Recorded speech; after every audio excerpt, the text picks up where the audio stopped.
स्वागत है आपका न्यूज 18 जम्मू कश्मीर लद्दाख हिमाचल में। मैं हूं विशाल और अब खबरें तफसील से आपको बताएं कि दिल्ली में सीएम सुखविंदर सिंह सुक्खू ने प्रधानमंत्री नरेंद्र मोदी से मुलाकात की। करीब 40 मिनट चली इस मुलाकात में कई योजनाओं को लेकर चर्चा हुई, जिससे हिमाचल के हित में विकास के कामों में तेजी लाई जा सके। सीएम सुखविंदर सिंह सुक्खू का केंद्रीय गृह मंत्री अमित शाह से भी मिलने का कार्यक्रम है।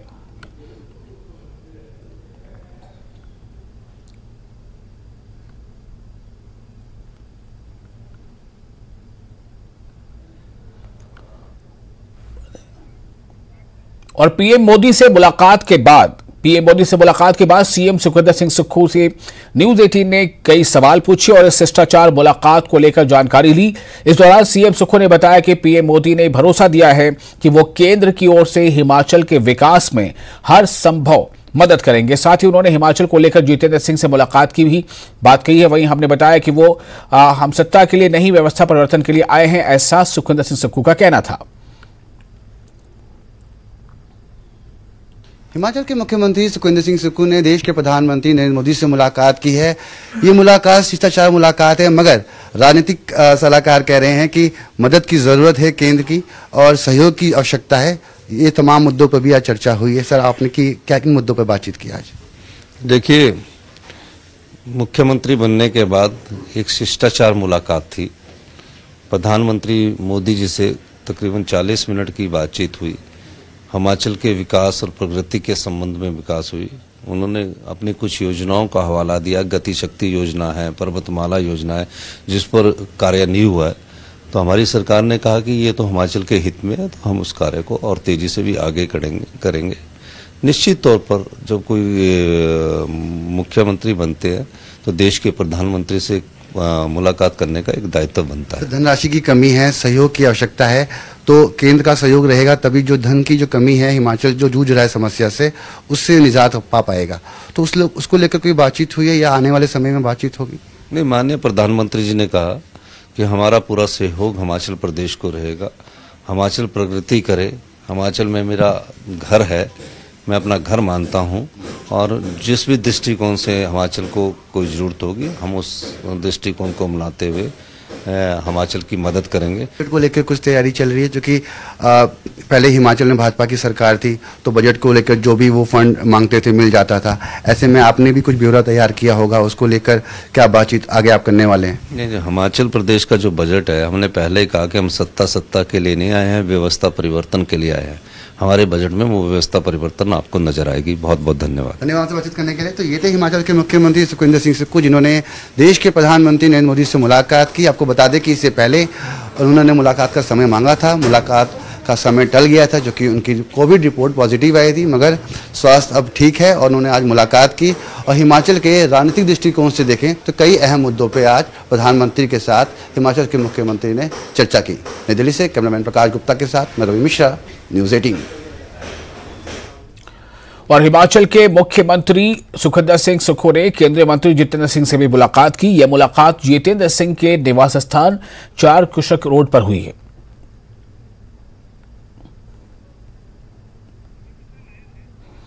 और रवि मिश्रा हमारे साथ जुड़ चुके हैं ज्यादा जानकारी के साथ। रवि, 2-3 बातें हैं। पीएम से मुलाकात हो चुकी और जितेंद्र सिंह से भी मुलाकात हो चुकी है और केंद्रीय गृह मंत्री से मुलाकात होना बाकी है। इन तमाम मुलाकात में क्या कुछ बातें निकलकर सामने आ रही हैं? पीएम से मुलाकात को तो वो कह रहे हैं कि एक शिष्टाचार मुलाकात थी और पीएम ने भरोसा दिलाया कि हिमाचल हमारा घर जैसा और जो भी मदद की सरकार है हम करेंगे। जितेंद्र सिंह से क्या बातचीत हुई है?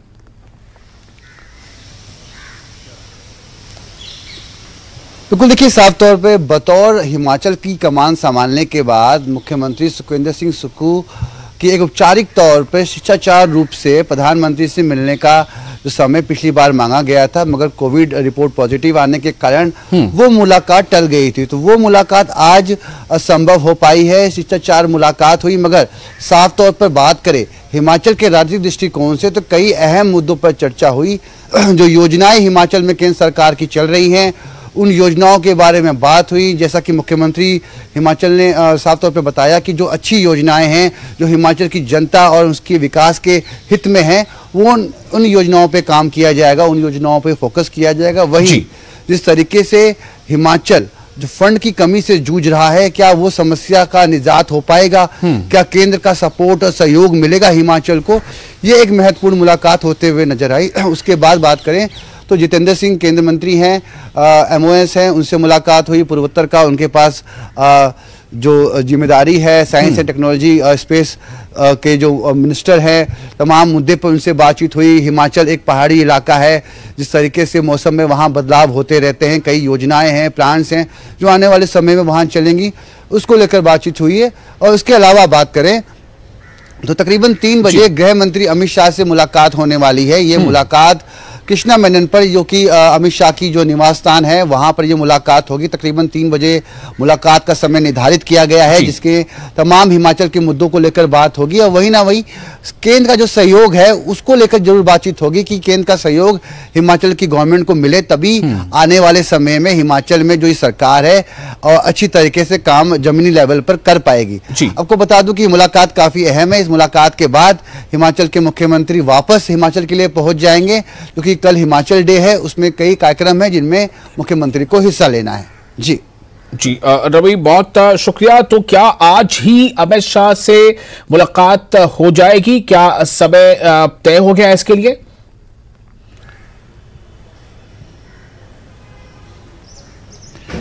जी बिल्कुल, समय 3 बजे का तय हुआ है। तकरीबन 3 बजे अमित शाह के निवास स्थान पर, जो कि 6 कृष्णा मेनन मार्ग है, उस निवास स्थान पर मुलाकात होगी।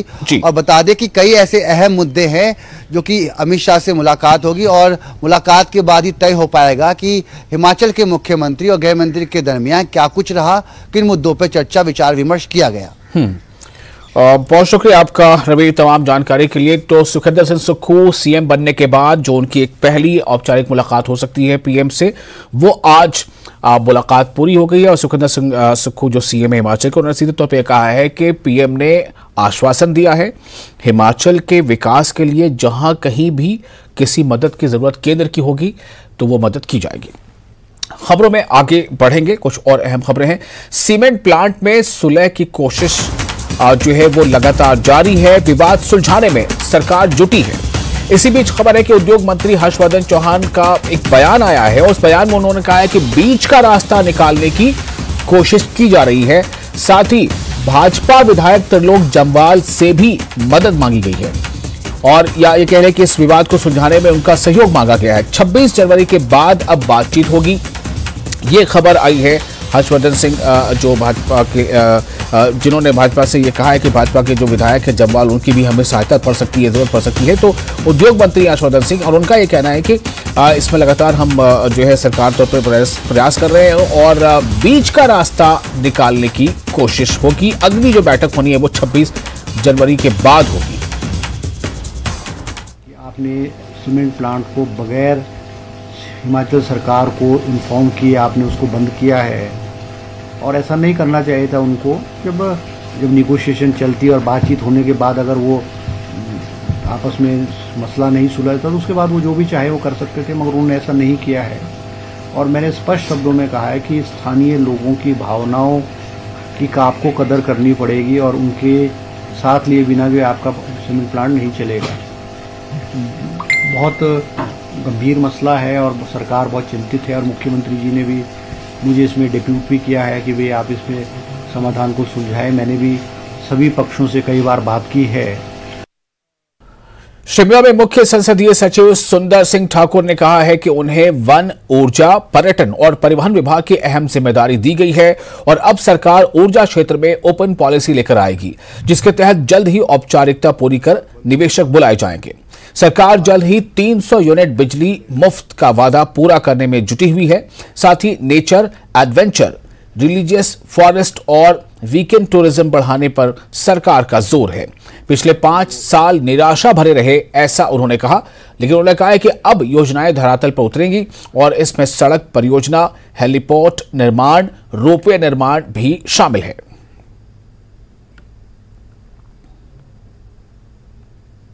जो हिमाचल जब पॉलिसी लेकर 2006 में ऊर्जा की पॉलिसी लेकर आया था, लेकिन उसके बाद हम निरंतर उस जो पॉलिसी को हम जो धार नहीं दे पाए, और वजह ये हुई कि जो जितनी इन्वेस्टमेंट हिमाचल में ऊर्जा के क्षेत्र में आनी चाहिए थी, वो इन्वेस्टमेंट्स नहीं आई है। और खासतौर पे पिछले 5 सालों में तो इस सेक्टर का बिल्कुल ही जो है कोई भी काम नहीं हो पाया है। सुखविंदर सिंह सुक्खू जी की सरकार ने एक फैसला लिया कि ऊर्जा के लिए ओपन पॉलिसी लेकर आएंगे।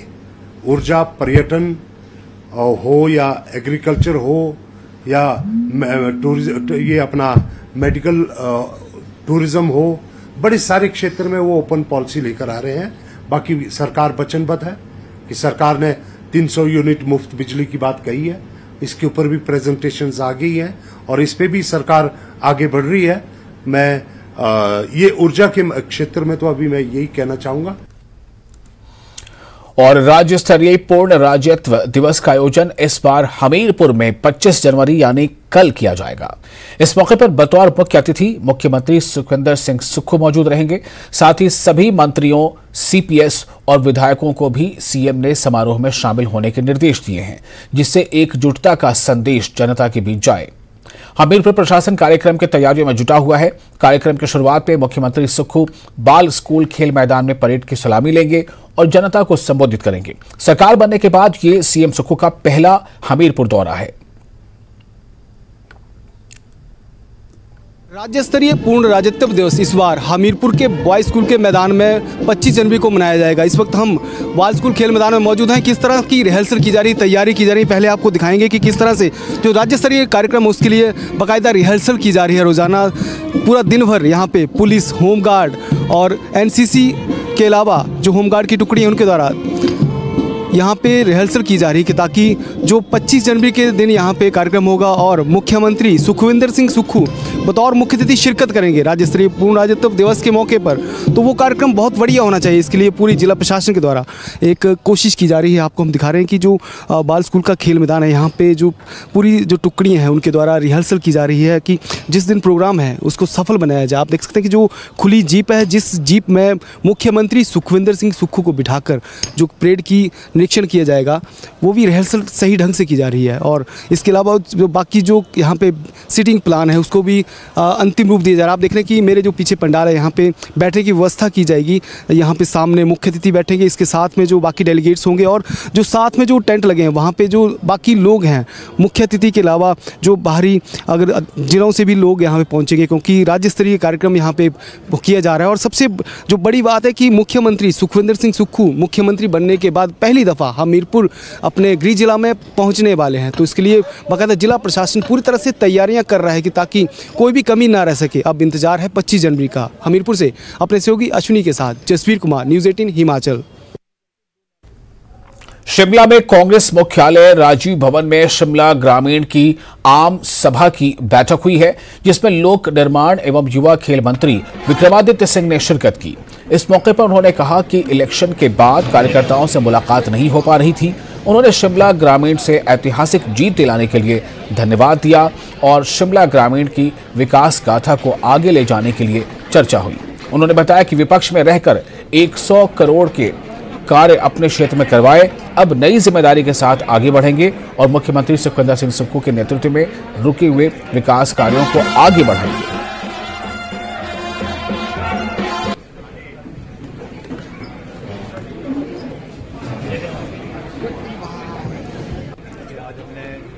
ब्लॉक कांग्रेस कमेटी का शिमला ग्रामीण का जनरल हाउस रखा है, जिसमें सभी हमारे जो साथी हैं मेरे निर्वाचन क्षेत्र के, उनका हमने धन्यवाद भी करना है। और जो ऐतिहासिक जीत उन्होंने शिमला ग्रामीण में दर्ज करवाई है, ये केवल मेरी जीत नहीं है, ये सब कार्यकर्ताओं की, सब पदाधिकारियों की और सबसे ऊपर शिमला ग्रामीण की प्रबुद्ध जनता की जीत है। तो आज हमने एक एजेंडा आने वाले समय के लिए प्रदेश सरकार में जो अहम जिम्मेवारी शिमला ग्रामीण को दी गई है। और हिमाचल प्रदेश बागवानी मंत्री जगत सिंह नेगी ने कहा है कि भाजपा ने देश में नफरत का माहौल बनाया है और उस नफरत को तोड़ने के लिए राहुल गांधी ने भारत जोड़ो यात्रा की है। अब कांग्रेस आलाकमान ने हाथ से हाथ जोड़ो अभियान 26 जनवरी से शुरू किया है, लेकिन हिमाचल प्रदेश के जनजातीय क्षेत्रों में बर्फबारी को देखते हुए यह अभियान अप्रैल या मई माह से शुरू होगा। 1000 से ज्यादा किलोमीटर की भारत जोड़ो यात्रा की समाप्त अंतिम चरण पर है और ये यात्रा जो है देश में भारतीय जनता पार्टी ने जो नफरत की राजनीति की एक शुरुआत देश के अंदर करके सभी वर्ग के लोगों को, सभी धर्म के लोगों को अलग थलग करने की कोशिश की गई है, उसका तोड़ है। और उससे आगे बढ़कर अब जो है कांग्रेस पार्टी ने, राजीव गांधी जो है हमारे राहुल गांधी जी ने ये किया है कि फैसला अब हाथ से हाथ जोड़कर लोगों में फिर दोबारा से ये जो भारत जोड़ो यात्रा है उसके अगले चरण में हाथ से हाथ जोड़कर लोगों में ये विश्वास पैदा करना है कि हम देश के सभी जाति के, सभी वर्ग के लोग हिंदुस्तान के जो है पूरे देश के कश्मीर से कन्याकुमारी तक एक है। शिमला में खाई में एक गाड़ी जा गिरी और शोकी महली बाईपास पर ये गाड़ी बेकाबू हुई। 900 फीट गहरी खाई में गिरी गाड़ी और बताया जा रहा है कि इस हादसे में, इस दुर्घटना में 3 लोगों की मौके पर ही मौत हो गई है। एक घायल व्यक्ति को अस्पताल पहुंचाया गया है। एएसपी सुनील नेगी ने इस बात की जानकारी दी है। पुलिस ने मामला दर्ज कर जांच शुरू कर दी है। और इस वक्त एक अहम खबर शिमला से आ रही है। शिमला में एक गाड़ी जो है वो बेकाबू हो गई और बेकाबू होकर ये 900 फीट नीचे खाई में जा गिरी और ये जो हादसा पेश आया है वो शोगी महली बाईपास पर ये सड़क दुर्घटना हुई है और इस दुर्घटना में 3 लोगों की मौके पर ही मौत बताई जा रही है और जो एक व्यक्ति घायल है जो और उसे अस्पताल पहुंचाया गया है। इस बात की जानकारी एएसपी सुनील नेगी ने दी है। पुलिस ने मामला दर्ज कर लिया है और जांच शुरू कर दी है। तो ये सड़क हादसा शिमला में पेश आया है। वहीं ऊना के पास पनोह में चंडीगढ़ धर्मशाला हाईवे पर मंगलवार सुबह एक सड़क हादसा हो गया और यहां सीटीयू की बस बेकाबू होकर पलट गई जिससे कई यात्री मामूली घायल हो गए। सुबह होने की वजह से बस में 8-9 यात्री ही सवार थे। घायलों को उपचार के लिए रीजनल अस्पताल पहुंचाया गया। हादसे की वजह बस का स्किड होना बताया जा रहा है। जब भी बारिश पड़ती है ना तो कोई न कोई गाड़ी पलटती है। हमने पुलिस वाले आए थे, हमने लिख कर भी दिया उनको कि जहाँ तार को ज़्यादा पड़ी हुई है उससे बारिश से गाड़ियाँ स्लिप कर जाती हैं। तो वो तो चलो कोई नहीं, हम करते हैं। तो उसके बाद एक्शन तो कोई हो या नहीं। एक तो हल्की सी बारिश थी, ऊपर से रोड पे बाहरी पशु बहुत है, गाय बैल ये वो। अब गाड़ी को ब्रेक मारी और रोड आप देख सकते हो, परला रोड भी देखने में स्टिकी सा लग रहा है। अब रोड वहाँ पे गाड़ी स्टिक हुई है और जाके सफेदे से हिट होके गाड़ी पलट गई है। गाड़ी अपने नॉर्मल स्पीड पे थी। गाड़ियाँ स्पीड ब्रेकरों पर लेट हो रही हैं। कई बार ड्राइवर गाड़ियाँ भगाते हैं, कई बार कार वाले कार भगाते हैं। हर व्यक्ति को जल्दी होती है।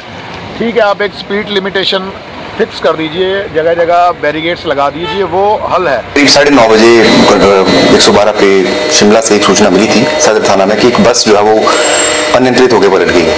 तो सदर थाना से आईओ मौका पे गया है। बस में ये रूट इस बस का जो था वो ये कांगड़ा से ये चंडीगढ़ जा रही थी और बस में कुल 7 या 8 लोग सवारियां जो थी इसमें 2-3 सवारियों को जो है वो मामूली चोटें आई हैं जिनका इलाज जो है वो आरएस हॉस्पिटल ऊना में चल रहा है। बाकी हमारी पुलिस टीम जो है वो मौका पे है। जो भी आगामी कार्रवाई है वो अमल में लाई जाएगी। 12 जनवरी को सिरमौर के ददाहू से लापता हुए शख्स कुलदीप कुमार का अभी तक कोई सुराग नहीं लग पाया है। गांव के दर्जनों लोग जहां अपने स्तर पर कुलदीप को ढूंढने की कोशिश कर रहे हैं, वहीं पुलिस भी लगातार तलाश में है। कुलदीप पीजीआई में एडमिट अपने ससुर की देखभाल करने के बाद अपने गांव वापस आ रहा था और उसे आखिरी बार 12 जनवरी को ददाहू बाजार में देखा गया था। ददाहू में कुलदीप की तस्वीर सीसीटीवी कैमरे में भी कैद हुई थी। उसकी जो सूचना है पुलिस को दी है, वैसे तो पुलिस विभाग भी उसकी छानबीन कर रहा है और स्थानीय लोग भी, हमारे लगभग 50-60 लोग डेली जो है उसकी खोज में निकल पड़ते हैं। सारे जगह छानबीन कर ली है, रिश्तेदारों से भी पता कर लिया है, लेकिन कहीं भी उसका पता नहीं लग रहा है। इसलिए मेरा निवेदन है प्रशासन से कि जितना भी हो सके शीघ्र अतिशीघ्र उसके जो है खोज की जाए ताकि वो हमें प्राप्त हो सके। और जी हम यहाँ 11 बजे पहुँचे दो, उसके बाद हम 10-15 मिनट यहाँ मिले थे सर। और उसके बाद मैं अपने घर को जा रहा था, मेरे को राहुल कोच मिली थी ऊपर। उसने बोला कि मैंने थोड़ा सा मैं रमेश की गाड़ी में जाऊँगा और जी उसके बाद रमेश राम साथी थे, मिले थे उनसे, तो रमेश ने बोला मैं थोड़ा वेट करो, एक गाड़ी मैंने सामान लेना है। उसके बाद ना कुलदीप मिला मेरे को जी, ना रमेश मिला। उसके बाद मैं अपने राहुल कोच में 1 बजे यहाँ से अपने घर को जा रहा था। गणतंत्र दिवस से पहले कांगड़ा के करीब 12,000 बाशिंदों को रक्षा मंत्रालय से बड़ा तोहफा मिला है। रक्षा मंत्रालय ने खास यौल आर्मी एरिया से नागरिक क्षेत्र को बाहर निकालने संबंधी प्रस्ताव को मंजूरी दे दी है। रक्षा मंत्रालय के इस फैसले से आजादी की 75 साल बाद भी ब्रिटिश कानून का दंश झेल रहे बाशिंदों को राहत मिलेगी। अब कांगड़ा के योल कैंट से सिविल क्षेत्र बाहर हो गया है। रक्षा संपदा के संयुक्त निदेशक ओमपाल सिंह ने ये आदेश जारी किए हैं। रक्षा मंत्रालय की इस मंजूरी से देश भर की 62 और प्रदेश के 7 छावनियों की सीमा में आने वाले नागरिक क्षेत्र बाहर हो जाएंगे। इसमें सोलन में सुबाथू, कसौली और डगशाई, चंबा में डलहौजी और बकलो, शिमला में जतोग भी शामिल है।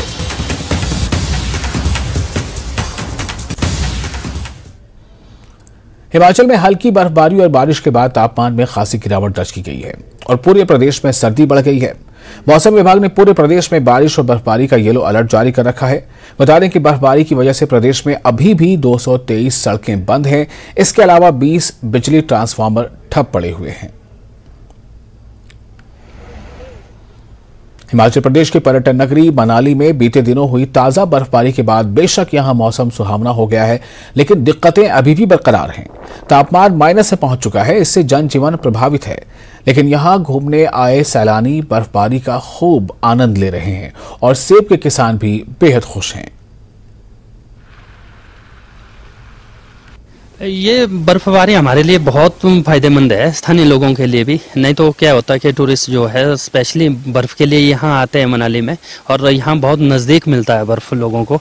और अभी भी जैसे आप देखते हैं काफ़ी लोग यहाँ आए हुए हैं, जैसे लोगों को पता चलता है कि स्नोफॉल होने वाला है तो वो मतलब एडवांस में ही यहाँ पहुँच जाते हैं और उसका बर्फबारी का आनंद लेते हैं। हिमाचल प्रदेश के पर्यटन नगरी मनाली में बीते दिनों हुई बर्फबारी के बाद अब यहाँ का तापमान में जो खासी गिरावट देखी जा रही है। अगर मैं इसमें की बात करूं तो यहाँ पर अभी जो तापमान माइनस में चल रहा है, जिसके कारण यहाँ के लोगों को खासी दिक्कतों का सामना करना पड़ा। लेकिन ये बर्फबारी कहीं ना कहीं जो है मनाली में पर्यटन कारोबार से जुड़े लोगों के लिए और किसान बागवानों के लिए बर्फबारी किसी संजीवनी से कम नहीं है। मैं कुछ तस्वीरें सबसे पहले दिखाना चाहूँ। आप देखते हैं कि यहाँ पर एक सेब के पेड़ के ऊपर ये तस्वीरें हैं। यहाँ आप देखते हैं किस तरह की जो मनमोहक तस्वीरें ये है। आप देखते हैं कि एक सेब का पेड़ और उसमें किस तरह जो बर्फ की यहाँ पर जो मोटी परत यहाँ पर वृक्ष पर जो जम चुकी है। ये तस्वीरें न केवल यहाँ की है बल्कि अभी तो जहां भी नजर दौड़ा चारों तरफ ऐसी तस्वीरें सामने आ रही है। और पर्यटक भी यहाँ पर आकर काफी खुश है, क्योंकि उनका मानना है कि जिस तरह की ये तस्वीरें यहाँ पर उन्हें देखने को मिल रही है तो उन्हें ऐसा लग रहा है कि मानो जैसे वो किसी जन्नत में यहाँ पर पहुंच चुके हैं। और इस जन्नत के दीदार के लिए पर्यटक जो काफी संख्या में यहाँ पे पहुंच रहे हैं। हालांकि ये बर्फबारी कहीं ना कहीं मनाली घूमने आने वाले पर्यटकों के लिए काफी फायदेमंद रहती है, लेकिन दिक्कतें भी लगातार बढ़ती जा रही है, क्योंकि जिस तरह तापमान जो माइनस में जाता है इससे जो खासी लोगों को दिक्कतों का सामना यहाँ पर करना पड़ता है। लेकिन बर्फबारी का होना भी जो है यहाँ पे काफी फायदेमंद रहता है, क्योंकि इसी बर्फबारी के ऊपर जो यहाँ की बागवानी भी टिकी हुई है और यहाँ का पर्यटन कारोबार भी इसी बर्फ के ऊपर डिपेंड करता है। मनाली सचिन शर्मा, न्यूज़ 18 हिमाचल।